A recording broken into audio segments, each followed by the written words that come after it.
এটা ছাগল বান্ধার জায়গা হইলো, হ্যাঁ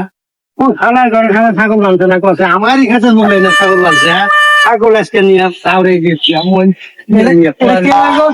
আমি তো এই খাতা না ছাগল ফোড়া উড়াও গে ছাগলের ফোড়া উড়াও নাই এই এলাকায় আমার খেত খেত আছে ফুটলি তো আমার আমি ছাগল বছর দিছি এনে তোমার খেতে তো আর জানাই খেতে জানাই গাই ছাগলটা ফুটলি পার যাবো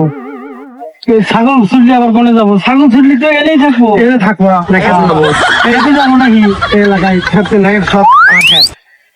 ছুটলি ছুটে নাই তো আর ছুটেই নেই তার আগে তোমার ছুটলি তো খেত খেয়ে শেষ করতে ছাগল কি ছুটছে তুমি ওটাইতে যাও ছাগল আজকে ছাগল খোয়ারে যাবো তো তুমি খেত কিনবা তাই কিনে খেত বাতাই কিনে যাবো না তোমার ছাগল বাতাই কিনে যাবো হ্যাঁ আমার ছাগল আমি তোমার কিনে দেওয়া যে এটা কথা হইলো নাকি ছাগল বান্ধার জায়গা নাই তোমার তুমি বলে ছাগল বান্ধা খোড়া উড়ে নেও খোড়া উড়ে মানে ছাগল জমকা একটু আরে ছাগল তো তোমার খেতে জানাই যাবো তো ফুট আমার খেত খাবো কষ্ট ছাগল জানাই তো জানাই তো বুদ্ধি ছুড়ে কাল ডাল ছুড়ে নাই তো এটা লাল যাই যে আজকের মতো দিলাম না খুব খারাপ আজকের মতো দিলাম হ্যাঁ